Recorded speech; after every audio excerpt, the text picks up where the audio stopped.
الحمد لله رب العالمين إله الأولين والآخرين والصلاة والسلام على سائر الأنبياء والمرسلين والملائكة المقربين وعلى آله وصحبه أجمعين. أما بعد فقد قال الله تبارك وتعالى في الكلام المجيد والفرقان الحميد: فأعوذ بالله من الشيطان الرجيم. بسم الله الرحمن الرحيم. يا أيها الذين آمنوا ادخلوا في السلم كافة. وقال النبي صلى الله عليه وسلم: من تشبه بقوم فهو منهم، أو كما قال عليه الصلاة والسلام. میرے محترم بھائیوں، دوستوں اور بزرگوں اور گھروں میں بیٹھ کر سننے والی ماں بہنوں، انسان کی کامیابی کے لیے دو چیزوں کا لحاظ بہت ضروری ہے. ہم جس معاشرے میں، جس ماحول میں رہتے ہیں، جس سوسائٹی میں رہتے ہیں، وہاں ہمدردی کے ساتھ، غمخواری کے ساتھ، بھائی چارگی کے ساتھ، ادب احترام کے ساتھ بھلی باتوں کا آپس میں حکم کرتے رہیں اور بری باتوں سے روکتے رہیں. تاریخ یہ بتلاتی ہے کہ جب تک جس قوم میں امر بالمعروف اور نہی عن المنکر کا سلسلہ جاری رہا، وہ قوم اللہ کے عذاب سے محفوظ رہی.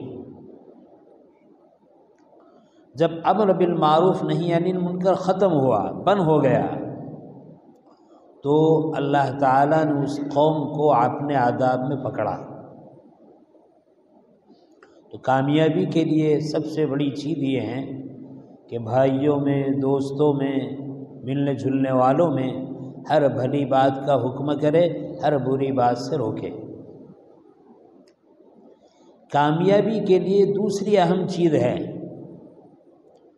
جس قوم میں قوم کا کوئی بھی آدمی بھلی بات کو بتلاتا ہے، بری بات سے روکتا ہے، قوم کی کامیابی اس میں ہے بھلی بات کو قبول کرے، بری بات سے رکے.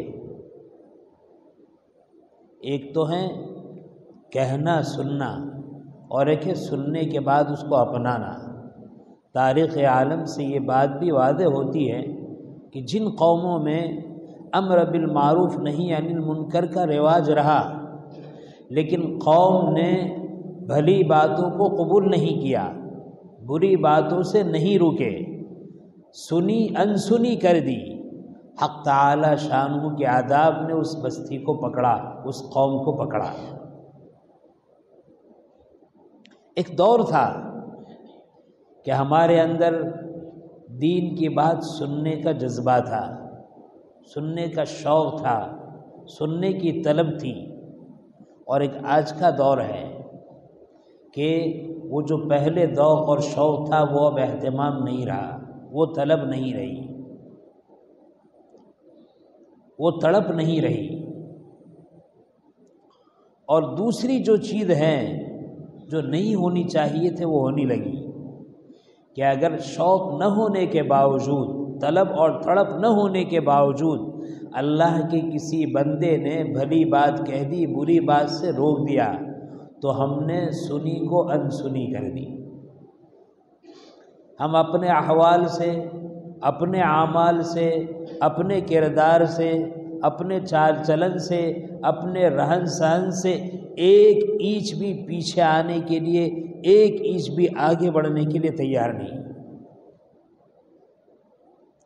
ہماری تباہی کے لیے، ہماری بربادی کے لیے اور اللہ کے عذاب کے متوجہ ہونے کے لیے جس طرح پہلے کام کی ناقدری ہے، اس طرح دوسرے کام کی ناقدری بھی ہے. اور میرے بھائی، یہ سب کیوں ہیں؟ یہ سب اس لیے ہے کہ ایمان بے انتہا کمزور ہو رہا ہے. آدمی کے دل میں جس چیز کی محبت ہوتی ہے، جس چیز کی قدر ہوتی ہے، آدمی اس کو حاصل کرنے کے لیے، اس کو محفوظ کرنے کے لیے، اس کو باقی رکھنے کے لیے اپنی ساری صلاحیتوں کو قربان کر دیتا ہے، اپنی جوانی کو لگا دیتا ہے، اپنے راحت و آرام کو قربان کر دیتا ہے، اس لیے کہ اس چیز سے اس کو محبت ہے، اس چیز کی اس کے دل میں قدر ہے۔ اور دنیا داری کی اس دور میں سب سے بڑی اس کی مثال دنیا کا مال ہے۔ مال سے ہم سب کو محبت ہے، اور محبت حد سے بڑھ چکی ہے۔ جب مال کی محبت حد سے بڑھی تو مال کی قدر اور عظمت بھی ہمارے دلوں میں بہت آئی، اور اتنی اہمیت اور اتنی قدر آئی کہ اس مال کے تھوڑے سے نقصان کو برداشت کرنے کے لیے ہمارے پاس طاقت نہیں ہے۔ تھوڑے سے مال کا یا مال کا تھوڑا سا نقصان، اگر اس نقصان سے بچنے کے لیے ہمیں اپنی جوانی کھپانا پڑے تو ہم تیار ہیں، وقت دینا پڑے تو ہم تیار ہیں، فرائض کو چھوڑنا پڑے تو تیار ہیں، اللہ اور اس کے بندوں کے حقوق کو چھوڑنا پڑے تو تیار ہیں، معاشرت کے اخلاق کو چھوڑنا پڑے تو تیار ہیں، بھائی بہنوں کے رشتوں کو قطع کرنا پڑے تو تیار ہیں، سالہ سال کی دوستی توڑنا پڑے تو آدمی تیار ہے، مال کا نقصان اور خسارہ برداشت نہیں۔ کیوں؟ اس لیے کہ مال کی محبت ہے اور مال کی عظمت ہے، اور اسی محبت اور عظمت کی وجہ سے اب تو یہ حال ہے کہ اس مال کے نقصان کو اٹھانے کے لیے، اس مال کے نقصان سے بچنے کے لیے ساری باتیں ایک طرف، الیاذ باللہ ایمان کا سودا کرنا پڑے تو ایمان کا سودا کر لیتے ہیں، لیکن مال کے گھاٹے کو اور مال کے نقصان کو برداشت نہیں کرتے۔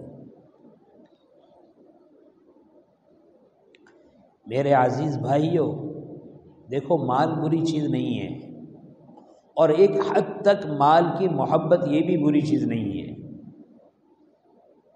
نہ مال بری چیز ہے، نہ مال کی ایک حد تک محبت بری چیز ہے۔ ہاں، مال کی وہ محبت جو آدمی کو اللہ کے فرائض کے انجام دینے سے روک دے، مال کی وہ محبت جو آدمی کو حقوق اللہ اور حقوق العباد کی ادائیگی سے روک دے، مال کی اتنی محبت اور مال کی اتنی عظمت یہ ہمارے لیے وبال جان ہے۔ میں اصل یہ عرض کر رہا تھا کہ جو ایمان ہمیں ملا ہے، اس ایمان کی کمزوری کا یہ حال ہے کہ ایک طرف ایمان ہے، ایک طرف مال ہے، آدمی اندھادھند المال کو ترجیح دیتا ہے، ایمان کو چھوڑ دیتا ہے۔ مجھے متفرق دو چار باتوں کی طرف توجہ دلانی ہے۔ دیکھو، ہمارا مال ہے، لیکن یہ ہم سمجھتے ہیں کہ ہمارا مال ہے، جو ہمارے قبضے میں ہے، جو ہماری ملک میں ہے، چاہے حلال ہو چاہے حرام ہو، کوئی بات نہیں، ہم سمجھتے ہیں کہ ہمارا مال ہے۔ ہمارا مال کون سا ہے؟ ام المومنین حضرت عائشہ صدیقہ رضی اللہ تعالی عنہا کے گھر میں، یا کہیے آپ صلی اللہ علیہ وسلم کے گھر میں ایک بکری ذبح کی گئی۔ بکری ذبح کرنے کے بعد اس کے گوشت کو رشتہ داروں میں، دوست احباب میں، فقراء میں، تعلق والوں میں حضرت عائشہ رضی اللہ عنہا نے تقسیم کیا۔ آپ صلی اللہ علیہ وسلم نے پوچھا، کچھ باقی ہے؟ تو آپ نے عرض کیا، اے اللہ کے رسول، گوشت کا ایک ٹکڑا باقی ہے، باقی سب دے دیا۔ نبی کریم صلی اللہ علیہ وسلم نے عجیب بات ارشاد فرمائی، کہا کہ عائشہ، جو دے دیا وہ سب باقی ہے، جو باقی ہے وہ ختم، جو رہا وہ باقی نہیں ہے، دے دیا وہ سب باقی ہے۔ ہم کیا سمجھتے ہیں؟ جو ہے وہ باقی ہے، جو گیا وہ آج سے گیا، نہیں، نبی کریم صلی اللہ علیہ وسلم نے ارشاد فرمایا، اے عائشہ گھر میں وہی باقی ہے جو گھر میں جو رہا وہ باقی نہیں ہے، جو دے دیا وہ سب باقی ہے، اللہ کے راستے میں دے دیا وہ سب باقی ہے۔ میرے عزیز بھائیوں، میرے دوستوں، میرے بزرگوں، مجھے یہ عرض کرنا ہے کہ ہمارا حال دنیا میں یہی ہے، جو چیز ہمارے پاس ہے ہم سمجھتے ہیں کہ یہ ہماری ہے، جس کو ہم نے خرچ کر لیا، جس کو ہم نے اللہ کے راستے میں دے دیا، ہم سمجھتے ہیں وہ ختم ہو گیا۔ نہیں، جو ہے وہ ختم ہے، جو خرچ کر دیا وہ باقی ہے۔ مجھے ایک بات یاد کرنی ہے کہ دنیا میں انسان کو مال سے اتنی محبت ہے کہ اس مال کو دین پر خرچ کرنے کا جذبہ ختم ہو رہا ہے، اور جو مال دین پر خرچ نہیں ہوتا وہ دنیا پر خرچ ہوتا ہے، جو مال نیکی پر خرچ نہیں ہوتا وہ گناہ پر خرچ ہوتا ہے۔ مجھے ایک درد دل کی بات عرض کرنی ہے۔ ہماری بستی میں بہت سارے مسلمان رہتے ہیں، بعض مرتبہ بعض مسلمان بیچارہ بے انتہا غریب ہیں، پریشان حال ہیں، کبھی ان کے ہاں شادی کا موقع آ جاتا ہے، کبھی ان کے ہاں موت میت کا موقع آ جاتا ہے، تو ہماری غیرت یہ برداشت نہیں کرتی کہ ایسے موقع پر ان کے لیے کچھ انتظام کر دیا جائے، کچھ سہارا بنا جائے۔ میں نے اپنے بزرگوں کے بارے میں سنا کہ جب ہماری بستی میں کسی غریب گھرانے میں کسی کا انتقال ہوتا تھا تو اللہ والے اپنے گھر میں آ کر کہتے تھے کہ 2-4 آدمی کا کھانا زیادہ پکا لینا، اور جب کھانے کا وقت ہوتا تھا تو جس گھر میں انتقال ہوا ہے اس گھر کے چھوٹے چھوٹے بچوں کو بچیوں کو اپنے گھر لاتے تھے اور گھر لا کر بہلا کر ان کو کھلایا کرتے تھے۔ آج یہ ہمدردی، یہ غمخواری مال کی محبت کی وجہ سے ہمارے دلوں سے رخصت ہو چکی ہے۔ بہت ضرورت اس بات کی ہے، اور میں پہلے عرض کرتا ہوں کہ آدمی جہاں پر لگانا ہے، جہاں کر کھپانا ہے، اگر وہاں پر اپنے آپ کو نہیں لگائے گا، اپنے آپ کو نہیں کھپائے گا، اپنے وقت کو نہیں لگائے گا، اپنے وقت کو نہیں کھپائے گا، اپنی مال اور دولت کو نہیں لگائے گا، نہیں کھپائے گا، میرے بھائی نہ لگانے کی جگہ پر خود بھی لگ جائیں گے، خود کا وقت بھی لگ جائے گا، خود کا مال بھی لگ جائے گا۔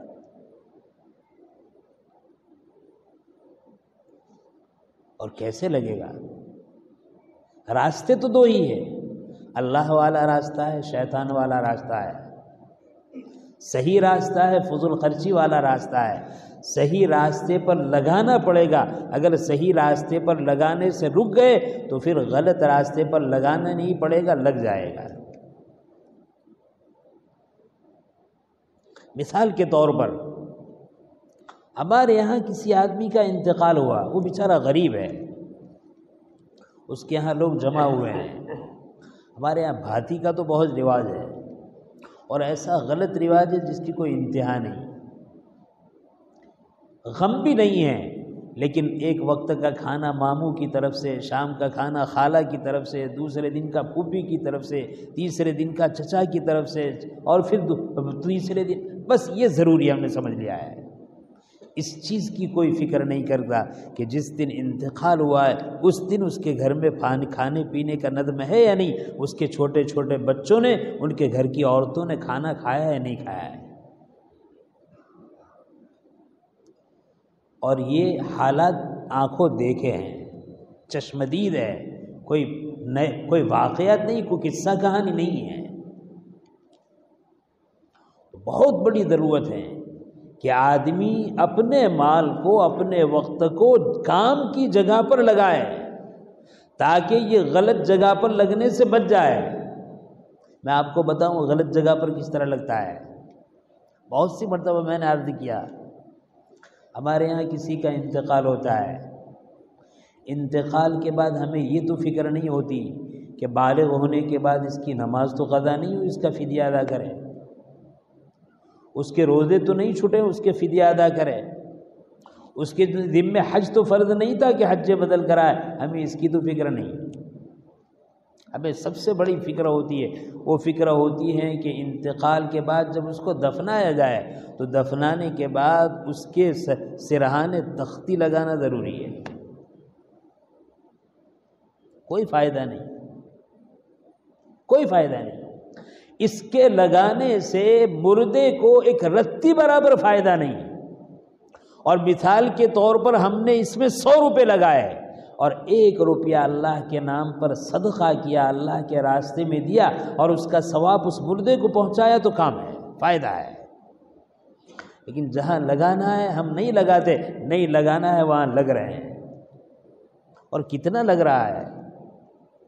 مسلمانوں کا قبرستان دیکھنا ہو تو مکہ مکرمہ چلے جائیے، مدینہ منورہ چلے جائیے، جنت المعلی اور جنت البقیع کو دیکھ لیں۔ وہ علاقے جہاں آج بھی اس کا ماحول نہیں ہے، پالنپور کی طرف وہاں چلے جائیے اور وہاں دیکھیے کہ مسلمانوں کا قبرستان کیسا ہوتا ہے۔ وہ قبرستان جس میں ہزار ہزار قبریں موجود ہے، تختی نام کی کوئی چیز نہیں ہے۔ آج ہمارے ہاں یہ اتنا عام ہو رہا ہے، اتنا عام ہو رہا ہے، اتنا عام ہو رہا ہے، میں نے کہا نا کہ ہمیں نماز روزے کی فدیے کی فکر نہیں ہے، لیکن ہمیں فکر ہے کہ یہ ہونا چاہیے۔ جہاں خرچ کرنا تھا نہیں کیا، جہاں نہیں کیا کرنا تھا وہاں لگ گیا، اب شیطان اس کے لیے دلیل بھی دیتے ہیں، اور سب لگاؤ پڑے، ہمارا بھارتی مہمان آوے، بھارتی ہمارا حگا آوے، تیرے کو ہودا کرے، قبر کہاں سے؟ ایصال ثواب کے لیے، دعائے مغفرت کے لیے قبر کا معلوم کرنا ضروری ہے؟ ضروری ہے؟ بالکل نہیں۔ آپ یہاں رہتے ہوئے دنیا کے کونے کونے میں قبر میں سونے والے جس مسلمان کو جب چاہے جتنا چاہے ایصال ثواب کر سکتے ہیں، دعائے مغفرت کر سکتے ہیں، لیکن لگایا ہم نے غلط جگہ پر، لہذا ہم کیا دلیل دے رہا ہے؟ خبر تو پڑے کہ اپنا ماں باپ نہیں قبر سے، اپنا خاندان والا نہیں قبر سے، خبر سے کیا ہوگا؟ خبر سے قبر نہیں بنے گی، اعمال سے قبر بنے گی۔ میرے بھائی بہت بڑی، یہ بھی ایک فضول خرچی کا سرا ہے، اتنا عام ہو گیا، اتنا عام ہو گیا۔ نبی کریم صلی اللہ علیہ وسلم کے رضائی بھائی حضرت عثمان ابن مظعون رضی اللہ عنہ کا انتقال ہوا، آپ نے جنت البقیع میں ان کو دفن کیا۔ مہاجرین صحابہ میں سب سے پہلے انتقال کرنے والے صحابی ہے۔ آپ صلی اللہ علیہ وسلم نے ایک صحابی کو کہا کہ وہ بڑا پتھر رکھا ہے، لا کر یہاں رکھ دو۔ وہ صحابی نے اٹھانا چاہا تو نہیں اٹھا سکے، کمزور تھے۔ نبی کریم صلی اللہ علیہ وسلم خود اس پتھر کے پاس تشریف لے گئے اور ہاتھ سے اٹھایا، اور اٹھانے کے بعد حضرت عثمان ابن مظعون رضی اللہ تعالیٰ عنہ کی قبر پر رکھ دیا، اور کیا کہا؟ یہ نشانی ہے کہ میرے بھائی کی قبر ہے، آئندہ دوسرے کسی بھی میرے خاندان کے افراد کا انتقال ہوگا، میں ان کو یہاں دفن کروں گا۔ تو نشانی اس لیے نہیں رکھی کہ یہ عثمان کی قبر ہے، یہ دوسرے کی، ہمارے خاندان کے افراد ایک جگہ ہے بس، یہ نشانی۔ لکھنے کا اس وقت ماحول تھا، وہی لکھی جاتی تھی، لیکن قبر پر لکھنے کا ثبوت نہیں ہے۔ علماء نے لکھا ہے، اگر اکا دکا اس طریقے سے لکھا تو گنجائش ہے، ورنہ اصل بات یہ ہے۔ آج اتنا شیوع ہے کہ میرے قبرستان میں میرے خاندان کے 10 آدمی ہیں، 10 پر تختی، کوئی فائدہ نہیں، اور اتنا خرچ کیا جاتا ہے، اتنا خرچ کیا جاتا ہے، الامان والحفیظ، نہ تمہیں فائدہ ہے نہ ان کو فائدہ ہے۔ آپ ماربل کی تختی لگائے، سنگ عارض لگائے، ایک دن وہ فنا ہی ہونے والا ہے۔ کیا ہمدردی ہوئی ہے ہمارے مرنے والوں کے ساتھ، ہمارے مرحومین کے ساتھ، کہ تختی اور قبر بنانے کے لیے تو 1000 روپے خرچ کر دیے، بیچارے کے دن میں 5 نمازیں قضا ہے، اس کے فدیہ دینے کی ہمیں توفیق نہیں۔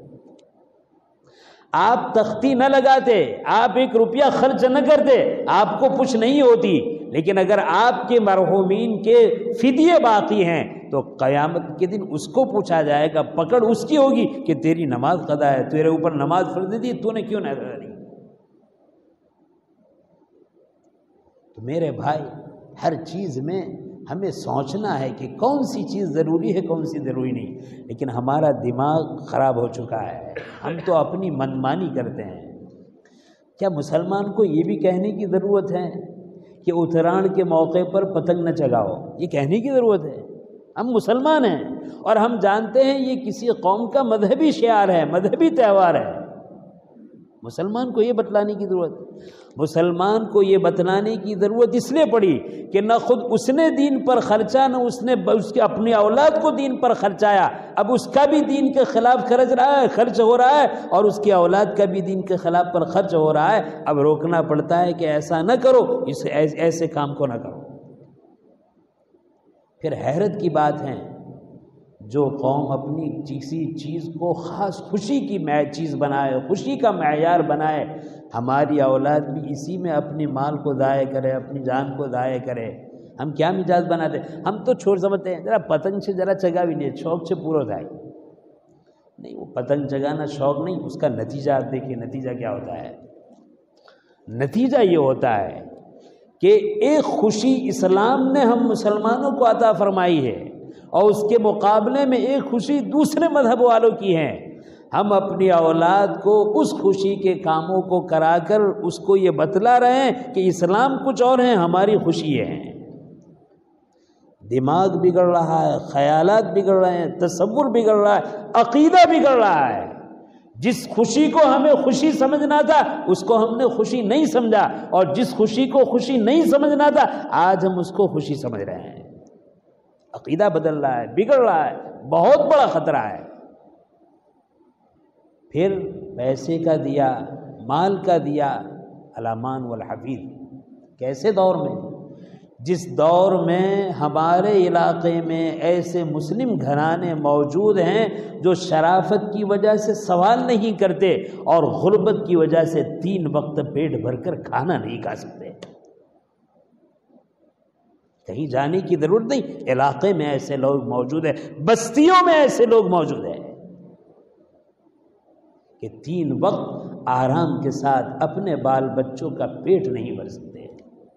اگر صبح میں کھایا ہے تو دوپہر کے لیے پریشان ہے، دوپہر میں کھایا ہے تو شام کے لیے پریشان ہے، اور ہم ہیں کہ اپنے بچوں پر پتنگ کے نام پر، عیاشی کے نام پر، فضول خرچی کے نام پر 500 ہزار روپے۔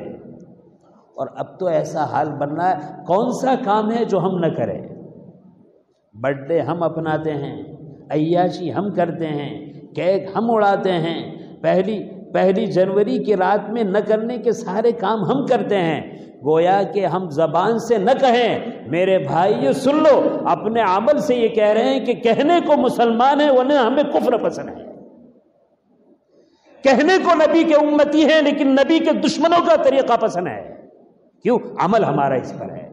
بہت سنجیدگی کے ساتھ اس کو سوچنے کی ضرورت ہے، اپنے بڑوں کو اپنے چھوٹوں کو سمجھانے کی ضرورت ہے، ان چیزوں سے روک تھام کرنے کی ضرورت ہے۔ میرے بھائی، مسلمان شریعت کی نگاہ میں وہ نہیں ہے کہ 70% اسلام کی مانے اور 30% چھوڑ دے۔ اسلام کی نظر میں تو مسلمان ہے ادخلوا فی السلم کافہ، اسلام میں پورے کے پورے داخل ہو جاؤ۔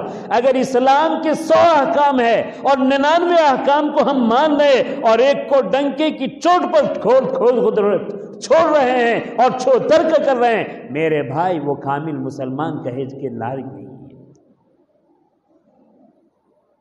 میرے عزیز بھائیوں، فکر ہمیں اپنی کرنی ہے، اپنی نسلوں کی کرنی ہے، ایمان کی حفاظت کرنی ہے۔